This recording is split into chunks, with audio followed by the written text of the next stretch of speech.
नमस्कार। एक बार फिर स्वागत है आपका प्रोग्राम 8 PM में और मैं हूं दर्शपाल गुप्ता।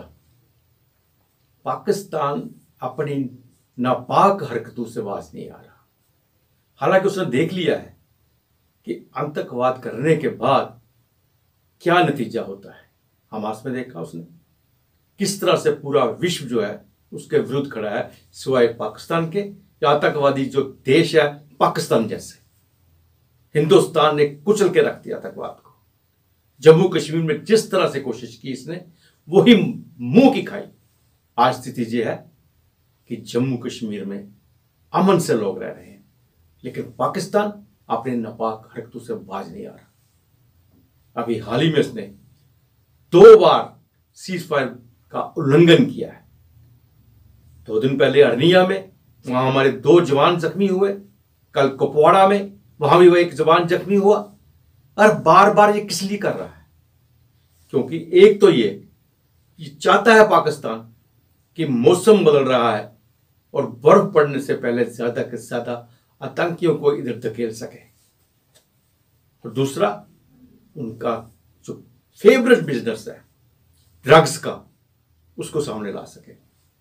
किसी ना किसी तरीके से जम्मू कश्मीर में ड्रग की खेप भेजेगा, चाहे ड्रोन की जाए साथ बेचे, चाहे वो बॉर्डर से टेररिस्ट को यहां पे धकेल दे, उनको कवर फायरिंग दे रहा है। ये सीज फायर जब हुआ था तब इसकी क्या हालात थे, इसने मजबूर होकर यह किया था। और आज जब इतनी देर से वहां पे सीज फायर हुआ है, तो क्या अब ये फिर कोई घिनौनी हरकत करने जा रहा है? क्या इसको समय मिल गया है? ये जो LOC पर सीज फायर है, ये पाकिस्तान ने मजबूरी से किया था। जब पाकिस्तान की फ़ौज को बड़ी बुरी मार पड़ रही थी और उनके पास ना ही कुछ असला रह गया था, उनकी डिफेंसेस काफ़ी कमज़ोर हो गई थी, बहुत ज़्यादा कैजुअल्टीज़ हो रही थी, उस वक्त पाकिस्तान ने सीज फायर मांगी थी और हमने उनके साथ समझौता करके उनको सीज फायर करने का मौका दिया। इस पूरे फ़ायदे का जो अभी 2-3 साल तक ये लगातार रही है सीज फायर, इसका पूरा फ़ायदा जो है पाकिस्तान ने उठाया है। सीज फायर होते ही पाकिस्तान ने अपने डिफेंसेस को मजबूत करना शुरू कर दिया था।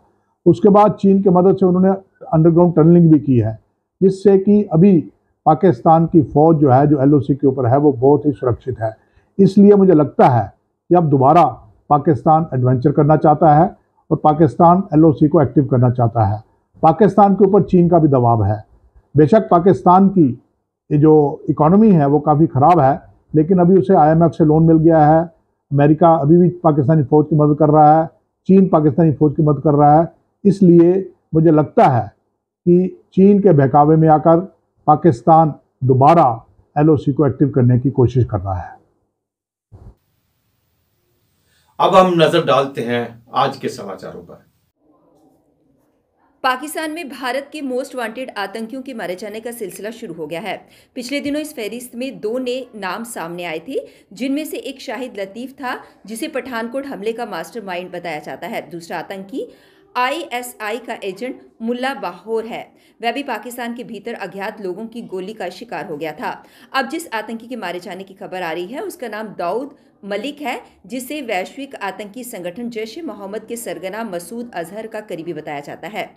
जैश-ए-मोहम्मद के अलावा दाऊद मलिक लश्कर-ए-जबर और लश्कर-आई-जागंबी से भी जुड़ा हुआ है। बता दें कि मसूद अजहर, हाफिज सईद लखवी और दाऊद इब्राहिम आदि को UAPA के तहत भारत सरकार में आतंकी घोषित किया गया है।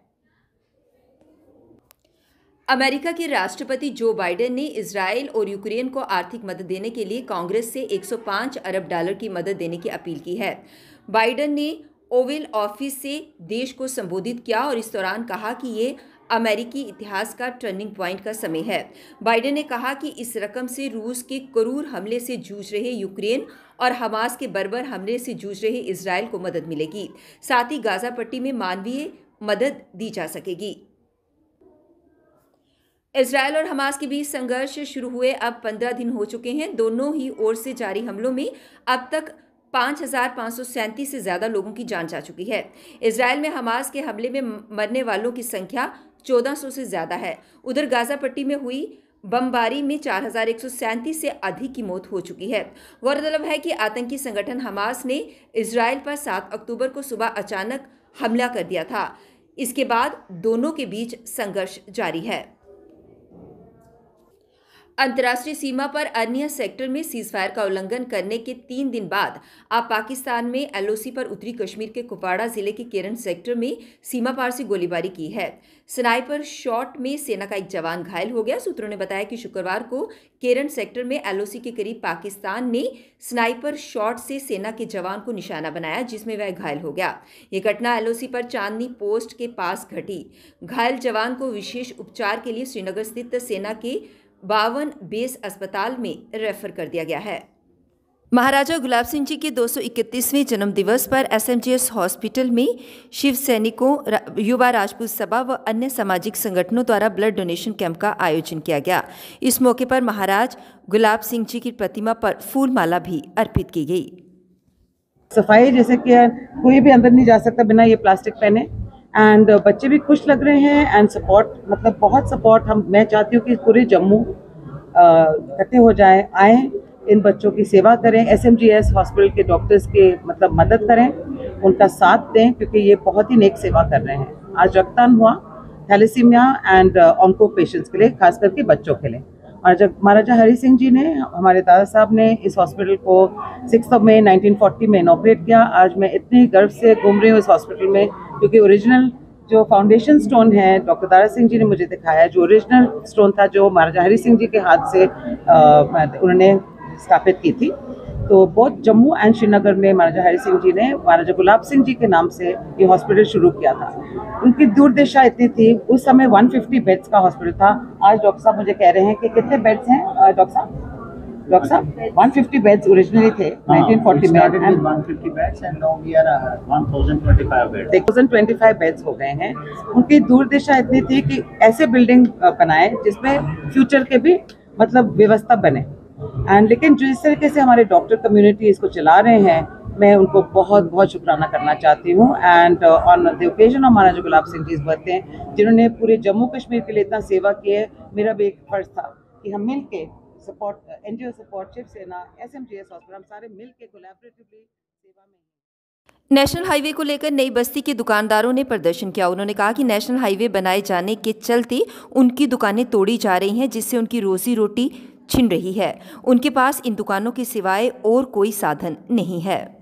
जब घर में भी अब सबको पता लग गया है, बच्चों की पढ़ाई पे फर्क पड़ रहा है इस चीज से, कुल मिला के जो आजीविका का जो साधन है वो यही एक 10 फुट की दुकान है, जिससे आदमी, ये कोई बहुत बड़ा इलाका नहीं है, कोई शॉपिंग मॉल नहीं है यहाँ पे, ये गरीब नई बस्ती के लोग हैं जिनको सरकार द्वारा अलाट की गई ये दुकानें हैं। क्या जुगल किशोर जी का आश्वासन भी काम नहीं आया, क्योंकि कल आश्वस्त करके गए हैं, आज लोग सड़कों पर है, क्या लगता है कि आश्वासन किसी काम नहीं आया? नहीं, आश्वासन बिल्कुल उन्होंने ठीक दिया, लेकिन हम कैसे मान ले? अभी जब तक हमें रिहेबिटेट नहीं किया जाता हम कैसे मान ले? हमारा विश्वास सब पे है।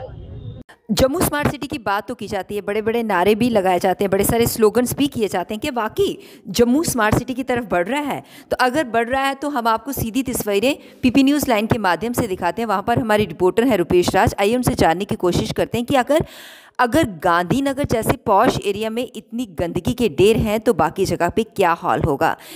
से गंदगी के बीच में उनके फोटो, ये बड़े ही शर्म की बात है उन लोगों के लिए भी जो बड़े बड़े वादे, बड़ी बड़ी बात करते हैं कि देश की आज़ादी के लिए जिन लोगों ने बलिदान दिए है, देश के प्रति जिन लोगों ने बड़े बड़े काम किया है, देश के हित में जो लोग हमेशा जनता या लोगों के साथ जुड़े रहते हैं, अगर उनकी प्रतिमा, उनकी फोटो के साथ इस तरह से ये हाल हो रहा है तो बड़े ही शर्म से मुझे आज ये कहना पड़ रहा है कि भारतीय राष्ट्रीय राजमार्ग प्राधिकरण द्वारा आवश्यक मरम्मत कार्य के कारण जम्मू श्रीनगर हाईवे पर शनिवार रात से 24 घंटे के ट्रैफिक ड्राई डे घोषित किया गया है। नवयुग टनल नाशरी के बीच NH 44 पर किसी भी चिकित्सा आपातकालीन वाहनों को छोड़कर अन्य वाहनों को चलने की अनुमति नहीं दी जाएगी। नवयुग टनल और नाशरी के बीच यातायात 21 अक्टूबर की रात 12 बजे से 22 को रात 12 बजे तक बंद रहेगा। Chief secretary doctor Arun Kumar Mehta ने सभी आला अधिकारियों की मीटिंग ली, जिसमें PMAY ग्रामीण के तहत भूमिहीन लोगों को 5 मल्ला ज़मीन मुहैया करवाने की बात कही गई। 2024 में चुनाव होने जा रहे हैं और अपोजिशन की पूरी कोशिश है कि भारतीय जनता पार्टी एनडीए नरेंद्र मोदी को सत्ता से दूर रखा जाए।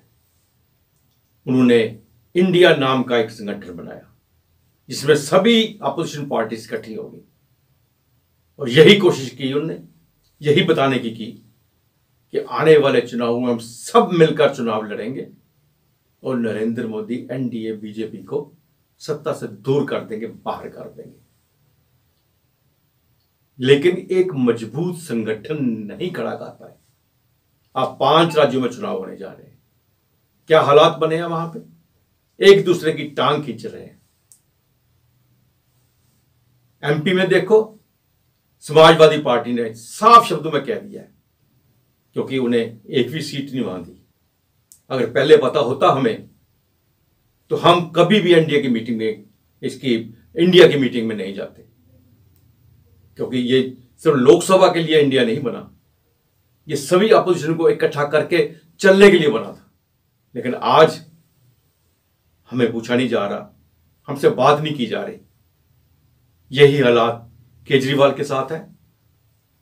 अगर हम बार बार करगिल की बात करते हैं तो करगिल में भी क्या हुआ था? ये गठबंधन साथ मिलकर चुनाव नहीं लड़ सका। अब साथ मिलकर काउंसिल बना रहा है, वो दूसरी बात है। क्या यही रहा, ऐसी ही इंडिया रही? क्या सचमुच मोदी एनडीए भाजपा का मुकाबला कर सकेंगे? आज के लिए बस इतना ही। नमस्कार।